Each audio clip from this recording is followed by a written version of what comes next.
Il existe malheureusement, tapis dans l'ombre, des adultes sans cœur qui brisent l'insouciance, déchirant la confiance, piétinant l'innocence, abusant des corps frêles, des âmes qui succombent.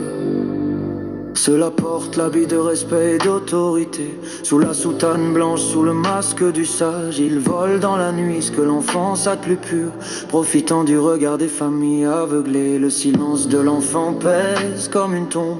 Lui qui ne joue plus, qui éteint son sourire. Pourquoi ce repli? Pourquoi ce désir de fuir? Peut-être qu'il se noie dans une peine qui inonde. Il mène seul une guerre contre la honte, recevant chaque nuit la visite de ses peurs. Et s'il parle, on le doute, on le rejette, il affronte l'indifférence qui détruit, la blessure qui ronge le cœur quand la douleur le pousse au bord d'un adieu. C'est alors que commence le supplice des parents. À table, à l'école, dans la maison, le silence règne. À jamais la joie laisse un vide malheureux.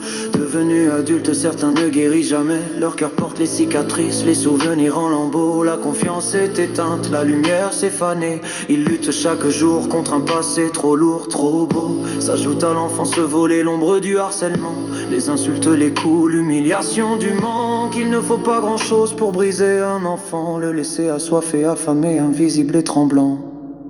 Comment la justice rend-elle l'enfance déchirée? Comment la société soigne-t-elle ces douleurs muettes? Quand l'église elle-même a couvert tant de fautes et laissé dans la nuit des âmes abandonnées. Que dire à ses parents au regard noyé de pluie, qui hier dans la maison cherche un souffle, une voix? La chambre, les jouets, les photos, tout est froid. Il dort l'autre, les souvenirs, les larmes comme un bruit. Ils ont été trahis par ceux qui devaient écouter, par le monde qui détourne ses yeux de leur malheur. Et rien ne console ni n'efface la douleur, pas même un pardon, pas même l'éternité. Seul le temps peut-être soigner à demi les plaies. La chambre reste intacte, refuge de la mémoire. Parfois ils cherchent l'étoile brillante, l'espoir. Mais la tristesse retombe et le cœur se soumet. Tu peux essuyer les larmes qui roulent sur tes joues, mais comment ôter l'épine plantée dans le cœur? Chaque silence d'enfant crie un besoin d'amour. Et le monde doit entendre, protéger, sécher la douleur.